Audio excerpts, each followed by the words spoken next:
take me back to the beginning, the childhood. You're originally from Youngstown, right? Born and raised in Youngstown, Ohio. When you reflect on the childhood before Pastor Paramore, you know, the young dude coming up, what's some of those earliest childhood experiences kind of just stand out for you, man?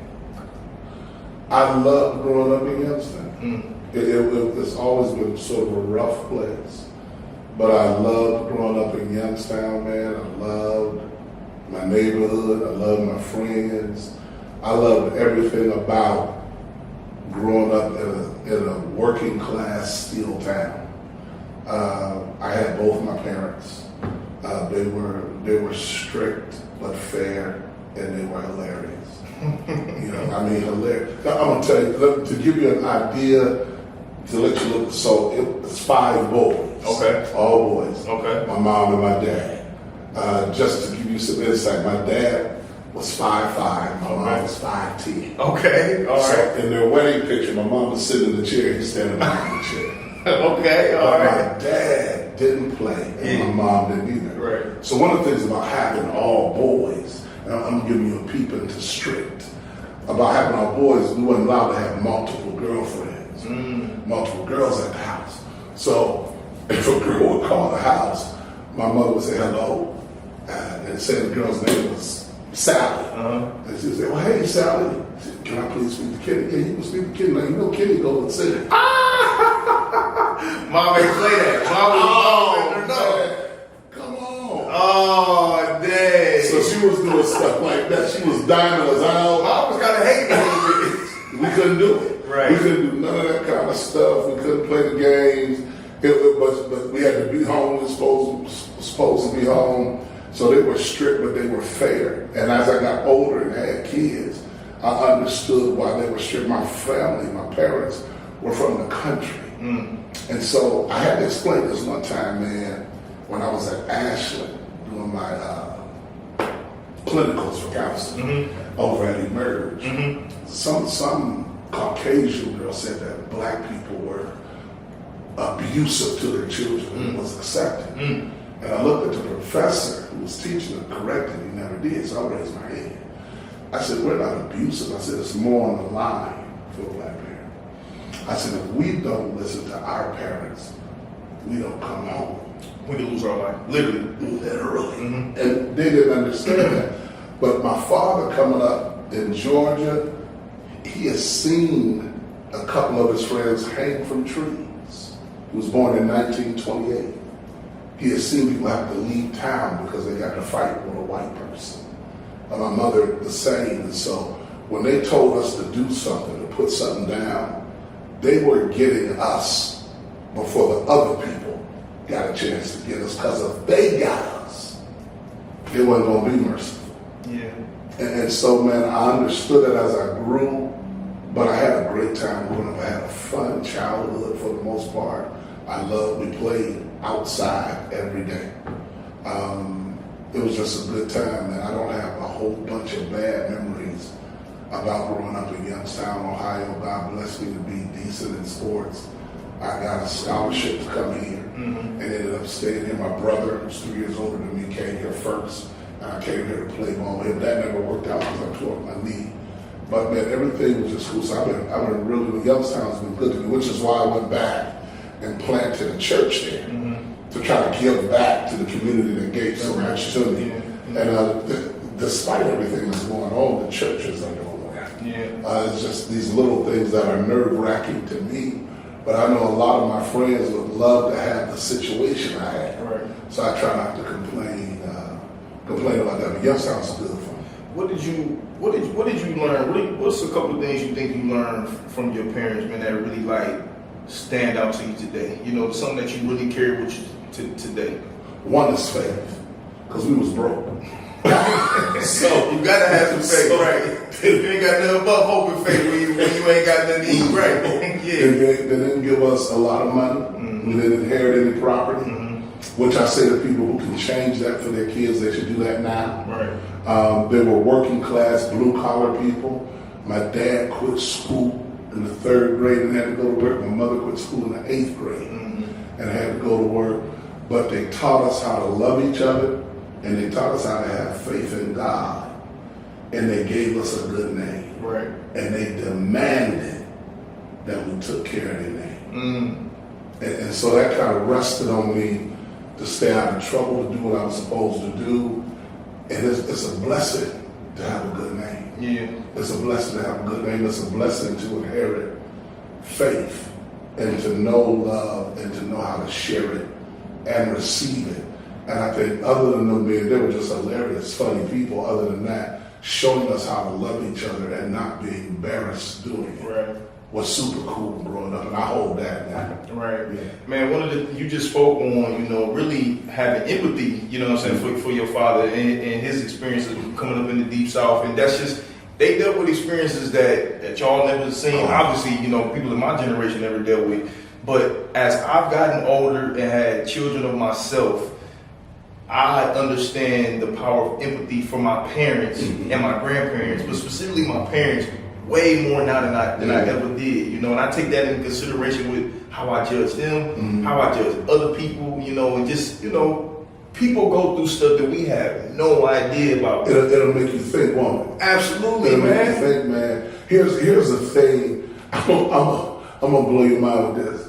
I was in Philadelphia, I think, just a couple of months ago. I was in Philadelphia and I made a wrong turn. Simple.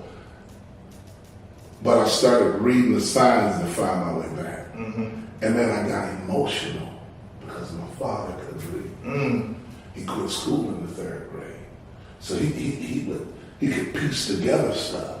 As a matter of fact, we had to teach him how to read because he wanted to be a foreman in the mill. Wow. So with flashcards, I remember teaching my dad that because he really wanted the promotion. He got the promotion, but he couldn't really read. And I thought about how hard does it have to be for a cat leaving Georgia, moving to Ohio, and you don't even understand the signs. Right. So that's the kind of empathy I have for my parents, just that the dude made it. Right.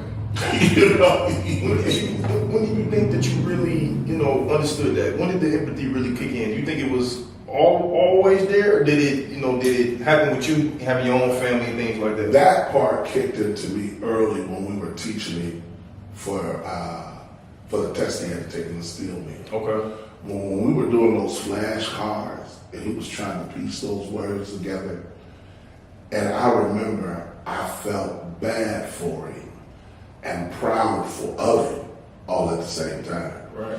Bad for him because he had to quit so young and take care of his mom and his sister. Right. Proud because this cat, my mother said I could send you to a class. He said, no, I'll just let my boys teach me. They know how to read. So he wasn't embarrassed. Right. So we at the dining room table, and now we fun.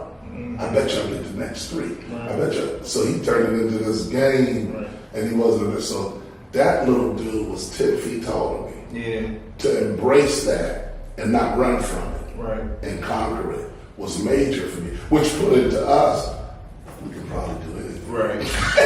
He was really building your confidence. Oh, man. Y'all man. Yeah. So that's kind of, and then as I got older and started having kids and things like that, then I understood the sacrifice of just them two trying to feed and clothe 5 giant boys. Right. That was amazing. On the flip side of empathy, right? Empathy usually has to deal with some level of pain. You know what I'm saying? So was there anything that you learned from your parents that you was like, you know what?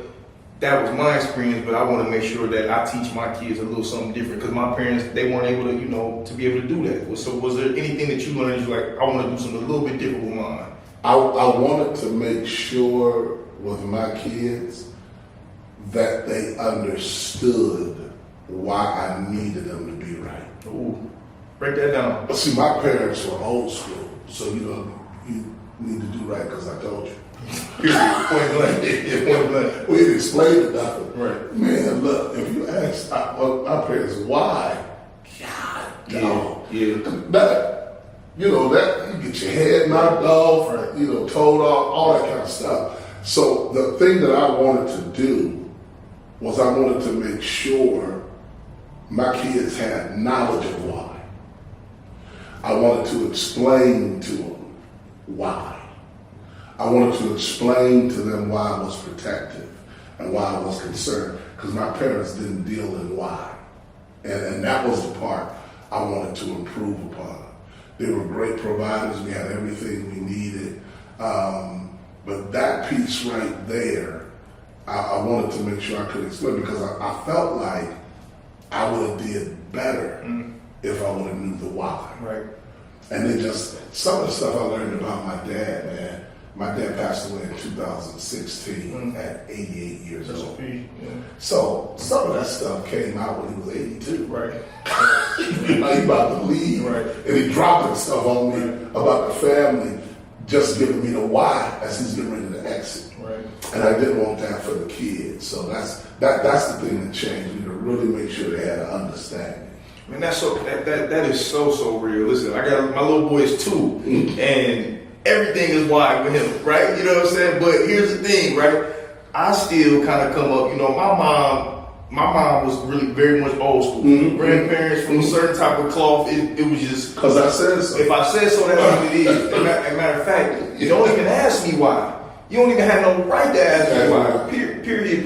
Point blank. Saying why was equivalent to a cuss word. Exactly. Yeah, So yeah. as my 2-year-old says why to me, sometimes viscerally inside of me, hey, I be like, bruh, stop. You know, I be wanting to go there, but then what you just said, I also want to communicate with him to get him to understand, especially why he's young and he's so impressionable. And he's really very wise. So I really just want to be able to plant a certain type of seed, increase his confidence, and so he can really understand the importance of what it is I'm telling him, because he's a lot smarter than I think. So I be really having to check myself more than I got to check him. But I still be dealing with that, bruh. I be wanting to tell him, man. Let me tell you something, John. Your son is 2. Yes. He knows how to work a smartphone. Right. Yes. You were at least 16 Right. before you ever had a phone in your hand. Right. So he at least got you about 14. Oh man. It's really more than that, because he know how to do certain stuff that I never knew. Even his form of communication is just, I'm like, where did you learn that from? They're brilliant. I'm like, man, where did you get that? And I don't think we can get away with it because I said so. Ooh. We can't. And even if they respect us enough to act like it, Yeah. we don't want them learning the why, Somewhere else. Yeah. because that's what I did. Right. And man, my friends didn't know what they was talking about. Right. The people didn't know what they was talking about. I got in all kind of trouble because other people was explaining the why. Right. So again, man, the fact our kids won't take because I said so, because they got too much information in the palm of their hand. Yeah. Something I envy about y'all. That's how y'all able to stay in touch. This is gonna make you laugh. I went from Youngstown to Akron to go to college. That's 47 miles from the campus to the front door where I grew up. Lost touch with everybody. Wow. It was like they got raptured. I never saw them, never heard from them, because we didn't have that. Right. But I'm watching Kenny and y'all staying in touch, and he on the other side of the country, and that's amazing. You You know. can hold the relationships together. That's just super cool, man. Yeah. No, it is. It shrinks the world. Come on, and that's what I'm trying to say. Right. So for your son, I had never been more than 2 or 3 miles outside of the block I grew up in.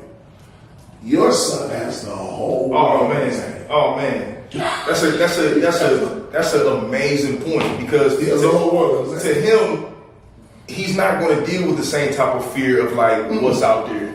You know what I'm saying? He's ready to go. He's ready to go, man. And it's not going to be too much for him at all. You know what I'm saying? He sees it. You know, LA don't seem across the country to him. You know what I'm saying? A different continent don't seem like with him. Bro, I just seen somebody in Africa doing this on, you know. Come on, I can do this. Right. Let's go do this. Right. I never seen any of that stuff. So I was afraid to go to Ohio State. I was afraid to go to Memphis State. I was afraid to go to Central Florida. These are all colleges that recruited me and offered me full scholarships because I had never been anywhere. So when I got off the plane, I was like, I just feel like I'm way too far from home. Right. your son will never have that problem. Right. Because you don't have it. Right? Little Kenny, Brittany, my oldest daughter in Columbus, they ain't got no fear of going nowhere. Right. This dude is on the other side of the country. Told me I ain't never gone. too. Right. I ain't never. I visit you, Pop. I visit you. I ain't coming back. Right. I feel like I was born to be out here. What? Yeah, no, that's real. That's real. So that's that part, that why I felt like I needed to answer, because I didn't want them getting the why from people who didn't know as much as I knew, right, good or bad. Right. Does that make sense? It does. It makes perfect sense.